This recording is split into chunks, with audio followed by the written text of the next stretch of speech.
தந்தான தந்தான மலையில தாத்தி பிடிக்குது ராசா, என் மனசுக்குள்ள வெடி வெடிக்குது ராசா. இல்ல பின்னால மைக் செட்டு போட்டு நீங்க வாய அசைச்சிங்களா, அதே குரல்ல பாண்டிங்களேன்னு. இந்த மாதிரி டுபாக்கூர் வேலை செய்யறதுக்கு பாஜகலையும் அதிமுகலையும் ஆள் இருக்காண்டா. திராவிட முன்னேற்ற கழகத்துக்காரன் எப்பயுமே ஒரிஜினல்ரா அப்படின்ட்டு மேடையை விட்டு கீழே இறங்கும் போது சொன்னேன். மேடையில் என்னை கைபிடித்து அழைத்து வந்தவர் முத்தமிழறிஞர் டாக்டர் கலைஞர் என்ற அந்த மிகப்பெரிய ஞானி. வருங்கால முதலமைச்சராக எங்கள் இளைஞரணியின் செயலாளர் அவர்கள் பொறுப்பேற்க போகின்ற காலம் வெகு தொலைவில் இல்லை. டீ கடையில் உட்காந்து பேசினேன். மாப்பிள்ள ஏன் மாப்பிள்ள விலகுனாங்க தெரியலடா, ஏன்டா சேர்ந்திருந்தாங்க அதுவும் தெரியலடா. 2 முட்டைகளை சேர்த்து ஆம்லேட் போடலாம், 3 முட்டைகளை சேர்த்தும் ஆம்லேட் போடலாம். ஆனால் ஆப் பாயில் போட வேண்டும் என்றால் தனித்தனியாகத்தான் முட்டைகளை போட வேண்டும். காரணம் அப்படின்னு கீழே ஒரு வரி எழுதியிருந்தான். அரை வேக்காடுகள் எப்போதும் ஒன்றோடு ஒன்று சேரவே சேராதுன்ட்டு. கலாச்சார திருட்டு. இந்த திருட்டு ஒரு 20-30 ஆண்டுகளுக்கு முன்னாடி கிடையாது. திருவள்ளுவரை திடீர்னு காவி நிறத்துல கொண்டு வந்து ஆளுநர் RN ரவி கொடுக்கிறாரு. என் அன்பு தம்பியை யாரும் சின்னவர் என்று அழைக்காதீர்கள், அம்மா சின்னம்மாங்கிறது அவங்களோட போகட்டும். காஞ்சியிலே ஒரு புத்தன் பிறந்தான், மக்கள் கருணையினால் அவர் நெஞ்சில் நிறைந்தார். அண்ணா என்றெல்லோரும் அழைக்க வந்தார், 1000 தலைமுறை தழைக்க வந்தார். அண்ணா அண்ணா அண்ணா எங்கள் அன்பின் தெய்வம் அண்ணா. கள்ளக்குடி கொண்ட கருணாநிதி வாழ்கவே, மக்கள் உள்ளம் குடி கொண்ட உண்மை தலைவர் வாழ்கவே. கள்ளக்குடி கொண்ட கருணாநிதி வாழ்கவே. ஸ்டாலின் எங்கள் ஸ்டாலின், நம் கழகம் காக்கும் ஸ்டாலின். கலைஞர் படைக்கு தளபதி, நல்ல இதயங்களுக்கு அதிபதி. ஸ்டாலின் எங்கள் ஸ்டாலின், நம் தமிழக முதல்வர் ஸ்டாலின். அவசரப்பட்டு கைதறிட்டாங்க. இன்னும் ஒரு பாட்டு இருக்கு. கருப்பு சிவப்பு படையின் வீரன், களத்தில் நிற்கும் துணிச்சல்காரன், காலம் கொடுத்த கடமை வீரன், ஞாலம் புகழும் கலைஞர் பேரன். திருக்குவளை வழியில் வந்த தமிழ் குருதி, நம் திராவிடர்க்கு தலைமை தாங்கும் உதயநிதி. திருக்குவளை வழியில் வந்த தமிழ் குருதி, நம் திராவிடர்க்கு தலைமை தாங்கும் உதயநிதி. எல்லா மேடையிலையும் இந்த 4 பாட்டையும் பாடிதான் தொடங்குவேன். பாடிட்டு மீட்டிங் முடிஞ்சு கீழே இறங்கணும்னு ஒருத்தன் கேட்டேன், எல்லா பாட்டையும் நீதான் பாடினியா, இல்ல பின்னால மைக் செட்டு போட்டு நீங்க வாய அசைச்சிங்களா, அதே குரல்ல பாடினீங்களேன்னு. இந்த மாதிரி டுபாக்கூர் வேலை செய்யறதுக்கு பாஜகலையும் அதிமுகலையும் ஆள் இருக்காண்டா. திராவிட முன்னேற்ற கழகத்துக்காரன் எப்பயுமே ஒரிஜினல்ரா அப்படின்ட்டு மேடையை விட்டு கீழே இறங்கும் போது சொன்னேன். இது மாதிரி ஒவ்வொரு பாட்டும் பாடும்போது அந்தந்த தலைமுறை கைதட்டுறதை பார்ப்போம். முத்தமிழறிஞர் டாக்டர் கலைஞர் அவர்கள் எழுதிய பாட்டை பாடும்போது முன்னால் இருக்கக்கூடிய பெரியவர்கள் எல்லாம் கைதட்டுவார்கள். பூம்புகார் படத்தில் என் தானை தலைவன் டாக்டர் கலைஞர் எழுதிய பாடல், வாழ்க்கை என்னும் ஓடம் வழங்குகின்ற பாடம், மானிடரின் மனதினிலே மறக்க ஒண்ணா வேதம். வாழ்க்கை என்னும் ஓடம். முன்னாடி இருக்க நரச்ச தலையெல்லாம் அப்படியே அண்ணே சூப்பர்னே அப்படிம்பாங்க. அதுக்கடுத்து நம் திராவிட மாடல் முதல்வர் அவர்கள் நடித்து மலேசியா வாசுதேவன் அவர்களுடைய குரலிலே நம் திராவிட மாடல் முதல்வர் அவர்கள் பாடிய ஒரு பாடல், ஆற அமர கொஞ்சம் யோசிச்சு பாரு, நீ அடுத்து வரும் தலைமுறைய சிந்திச்சு பாரு, ஏற இறங்க கொஞ்சம் எடைகளை போடு, நீ எத்தனுக்கும் பித்தனுக்கும் தடைகளை போடு அப்படின்னு. இந்த லைட்டா டை போட்டிருக்க அந்த குரூப் எல்லாம் கைதட்டான். ஆஹா, தலைவரை பத்தி பாடுறான். அடுத்து ஒரு பாட்டு பாடுவேன், தன்னான தானா தந்தான தானா தந்தான தானா தந்தான தானா தந்தான தானா தந்தான தானா மலையில தாத்தி பிடிக்குது ராசா, என் மனசுக்குள்ள வெடி வெடிக்குது ராசா, தவிழெடுத்து தானா அடி ராசா, தந்தனா தந்தனா பாடுதே ராசா, குச்சுக்குள்ள கிடந்த சனா கோணி சாக்குல சுருண்ட சனா, பஞ்சம் பசி பார்த்த சனா படையிருந்தோம் பயந்த சனா, மலையில தாத்தி பிடிக்குது ராசா, என் மனசுக்குள்ள வெடி வெடிக்குது ராசா. இந்த பாட்டை பாடினோன்ன அரங்கமே கைதட்டி வரவேற்கிறது என்று சொன்னால், குச்சுக்குள்ள கடந்த சனா கோணிச்சாக்குல சுருண்ட சனா பஞ்சம் பசி பார்த்த சனா படையிருந்தும் பயந்த சனத்திற்காக குரல் எழுப்பிய ஒரே இயக்கம் பேரறிஞர் அண்ணாவால் துவங்கப்பட்ட திராவிட முன்னேற்ற கழகம் என்பதை கட்டியம் கூறும் கூட்டம்தான் இந்த இளைஞரணி மாநாடு. கேலோ இந்தியா அந்த போட்டியை துவங்கி வைக்க ஒன்றிய பிரதமர் வந்தார். வந்து அந்த காட்சியை நீங்க தொலைக்காட்சியில பார்த்திருப்பீங்க. ஒன்றிய பிரதமர் உள்ள வந்து மக்களை எல்லாம் பார்த்து எப்படி கையாட்டினார் பாத்தீங்களா? Tata tata tata. பின்னாடி வந்த நம் திராவிட முதல்வர் எல்லோருக்கும் வணக்கம் தெரிவித்து வந்தார் என்றால், ஒன்றிய பிரதமர் புறப்பட்டு போகிறார். 2024 என் கதை முடிய போகிறது என்று டாட்டா காண்பித்தார். ஆனால் என்னுடைய இந்தியா கூட்டணி ஆட்சியில் வரப்போகிறது என்பதற்கு வணக்கம் தெரிவித்து வந்த திராவிட மாடல் முதல்வருடைய அந்த ஆக்ஷனை நீங்க பார்த்தாலே 2024 என்ன நடக்க போகுதுங்கிறது தெரியும். 10 நிமிஷம் எனக்கு டைம் கொடுத்துருக்காங்க. பட்டிமன்ற நடுவர் நான் தான் மணி அடிச்சு மற்றவங்களுக்கு டைம் கொடுப்பேன். இருந்தாலும் இன்னும் 22 பேர் பேச இருக்கிறாங்க. அவங்களுக்கெல்லாம் வழி விடுறதுதான் மரியாதை. கலைஞர் அவர்கள் ரசித்து பேச்சு கேட்ட எங்கள் அண்ணன் ஜெகத்ரட்சன்லாம் முன்னால உட்கார்ந்துருக்காரு. அவர் எப்படி பேசுவாருன்னு அந்த ஸ்டைல் உங்களுக்கு எல்லாம் தெரியும். வரிசையா அடிப்பாரு பாட்டு.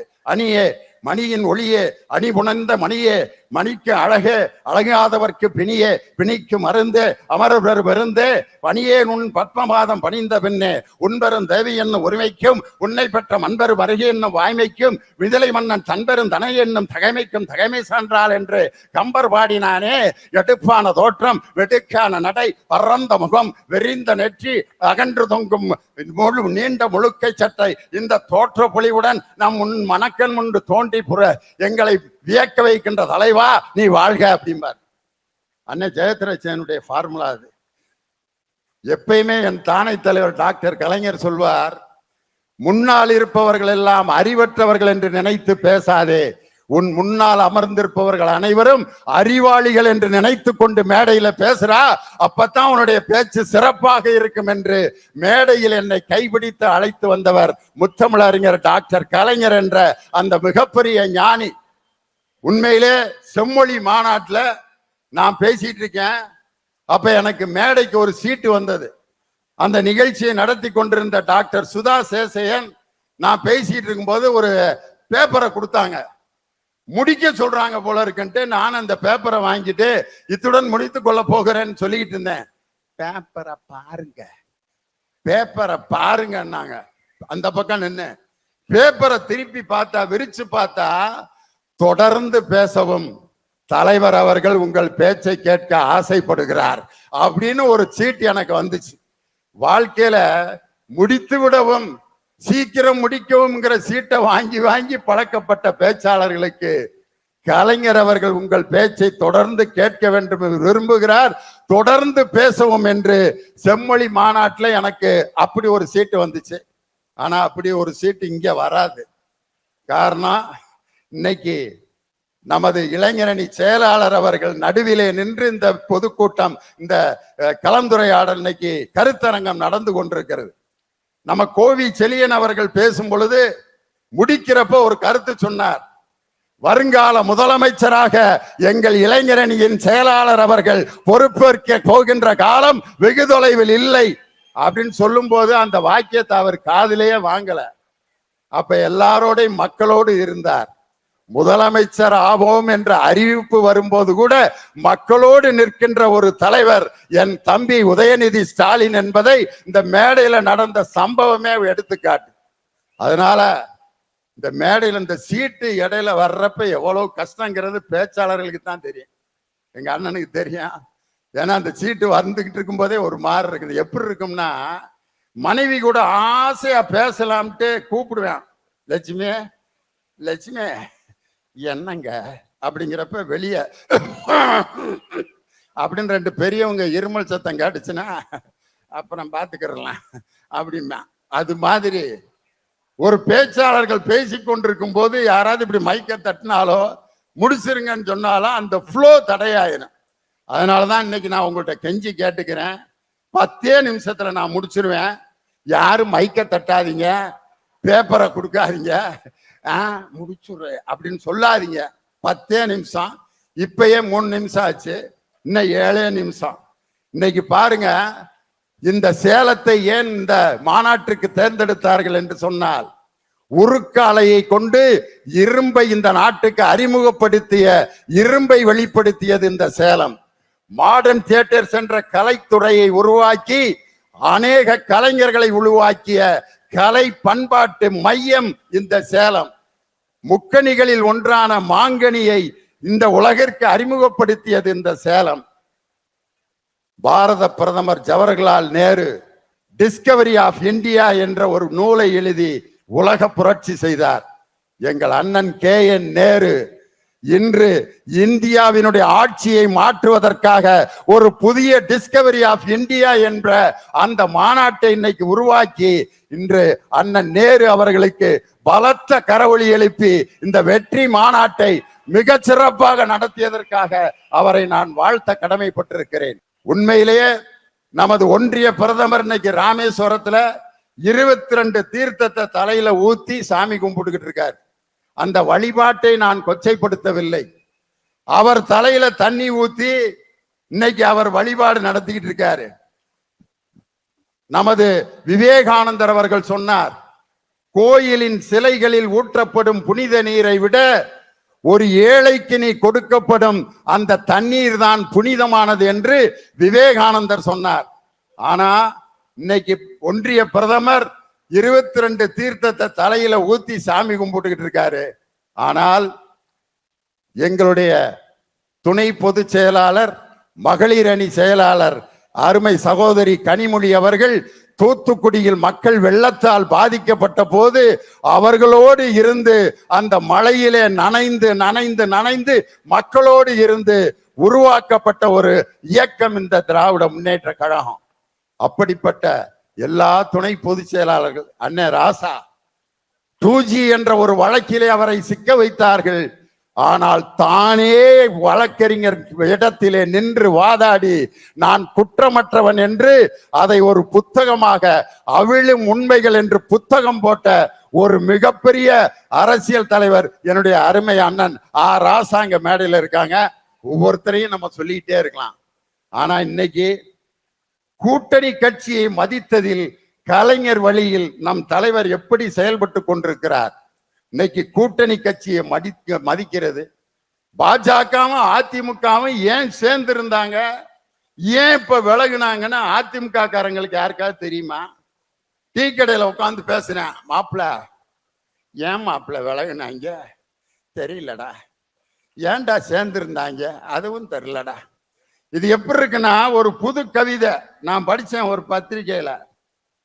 2 முட்டைகளை சேர்த்து ஆம்லேட் போடலாம், 3 முட்டைகளை சேர்த்தும் ஆம்லேட் போடலாம். ஆனால் ஆப் பாயில் போட வேண்டும் என்றால் தனித்தனியாகத்தான் முட்டைகளை போட வேண்டும். காரணம் அப்படின்னு கீழே ஒரு வரி எழுதியிருந்தான், அரை வேக்காடுகள் எப்போதும் ஒன்றோடு ஒன்று சேரவே சேராதுன்ட்டு. இன்னைக்கு பாஜகவும் அதிமுகவும் என்ற அரை வேக்காடுகள் ஏன் கூட்டணி சேர்ந்திருந்தோம், ஏன் கூட்டணியில் இருந்து விலகினோம் என்று தெரியாமல் இன்று சேர்ந்தும் விலகியும் இருக்கக்கூடிய கூட்டணிகளுக்கு மத்தியில் கூட்டணி கட்சியை தமிழகத்தில் மட்டுமல்ல, இந்திய அளவில் உருவாக்கக்கூடிய ஆற்றல் உள்ள ஒரே தலைவர் நம் திராவிட மாடல் முதல்வர், தமிழக முதல்வர் தளபதி மு.க. ஸ்டாலின் அவர்கள் தான். இன்னைக்கு என்ன நடந்துட்டு இருக்கு? கலாச்சார திருட்டு. இந்த திருட்டு ஒரு 20-30 ஆண்டுகளுக்கு முன்னாடி கிடையாது. திருவள்ளுவரை திடீர்னு காவி நிறத்துல கொண்டு வந்து ஆளுநர் ஆர்.என். ரவி கொடுக்கிறாரு. வள்ளலாரை சனாதனத்தின் தூதுவன் என்று சொல்லுகிறார். அதை விட பெரிய இம்சை, மத்திய நிதி அமைச்சர் அவர்கள் ஜல்லிக்கட்டு சனாதன விளையாட்டு என்று சொல்வது எப்படி இருக்கு அப்படின்னு சொன்னா, இன்னைக்கு பாருங்க, ஒருத்தன் கல்யாண வீடுகள்ல வெறும் கல்யாண பாட்டாதான் போட்டுக்கிட்டே இருப்பாங்க. வாராயன் தோழி வாராயோ இந்த பாட்டா போட்டுக்கிட்டு இருப்பாங்க. பொண்ணு மாப்பிள்ள உள்ள வர்ற நேரத்துல அவன் இந்த மணமகளே மருமகளே வாங்கிற சீடியை தேடுறதுக்கு பதிலாக ஏதோ ஒரு சீடி எடுத்து போட்டான். பொண்ணு மாப்பிள்ள உள்ள நுழையிற நேரத்துல என்ன பாட்டு நடந்து, என்ன பாட்டை போட்டாங்கன்னா, போனால் போகட்டும் போடா. அவன் பொண்ணை பார்த்தான், ஏண்டி உள்ள நுழையிறப்பே இப்படி சகனம் சரியில்லாம இருக்கேன்ட்டு. நல்ல ஒரு காரியம் நடந்து கொண்டிருக்கிற நேரத்தில் இப்படி ஒரு கலாச்சார திருட்டு போன்ற ஒரு வாக்கியத்தை வெளியிட்டு நம் கவனத்தை திசை திருப்புகின்ற இந்த ஆரிய கலாச்சாரத்திற்கு முடிவு கட்டுகின்ற மாநாடு தான் இந்த இளைஞரணி மாநாடு. என் தம்பி இளைய தலைவர் இன்றைக்கு கூட்டி இருப்பது. நான் ஒவ்வொரு மேடையிலையும் சொன்னேன், என் அன்பு தம்பியை யாரும் சின்னவர் என்று அழைக்காதீர்கள். அம்மா சின்னம்மாங்கிறது அவங்களோட போகட்டும். என் தம்பியை இனிமேல் இளம் தலைவர், இளைய தலைவர் என்று அழையுங்கள் என்று சொன்னதை இந்த மாநாடு நிறைவேற்றி காட்டி இருக்கிறது. அதை விடுங்க. இன்னைக்கு பாருங்க, இன்னைக்கு முத்தமிழறிஞர் டாக்டர் கலைஞருக்கு கிடைத்த எதிர்ப்பு வெறும் பத்திரிகையிலும் தொலைக்காட்சிகளிலும் அறிக்கைகள் வாயிலாகத்தான் தலைவரை எதிர்த்து கொண்டிருந்தார்கள்.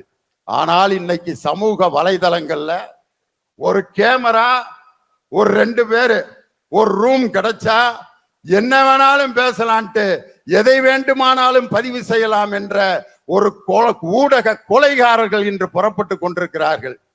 நான் தவழ்ந்து தவழ்ந்து தான் முதலமைச்சர் ஆனேன் அப்படின்னு ஒருத்தர் சொன்னவர் இந்த ஊருக்காரரு. இன்னொருத்தர் பாருங்க, கெட்டுப்போன புளியோதரையை ஆக்கும் போதே கெட்டுப்போன புளியோதரையை ஆக்கி அதை குழியில் கொட்டிய ஒரு மாநாடு. ஆனால் இந்த மாநாடு ஒரு தொண்டனுக்கு என்ன உணவோ அதேதான் இளைஞரணி செயலாளருக்கும் என்று சமத்துவமான உணவை பரியாற்றிய சமத்துவ மாநாடு. இன்னைக்கு அந்த எடப்பாடி பழனிசாமி அவர்கள் இன்னைக்கு நான் தவழ்ந்து தவழ்ந்து தான் முதலமைச்சர் ஆனேன்னு சொல்றார். எங்க மாவட்டத்தை சேர்ந்த சட்டமன்ற உறுப்பினர் திண்டுக்கல் சீனிவாசன் அந்த மாநாடு முடிஞ்சு அறிவிக்கிறப்ப சொல்றாரு, நாங்கள் ஸ்டாலின் அவர்களை எப்படியாவது முதல்வராக்குவோம் அப்படின்னு சொல்லி அவங்களை அறியாமையே அதிமுக காரங்களே ஸ்டாலினை முதல்வராக்குவோம்னு அந்த கட்சியினுடைய மூத்த தலைவர் ஒருத்தரே சொல்றாருன்னா, 2026 ஆட்சி அமைக்க போவது எங்கள் தங்க தளபதி திராவிட மாடல் முதல்வர் அவர்கள் தான்.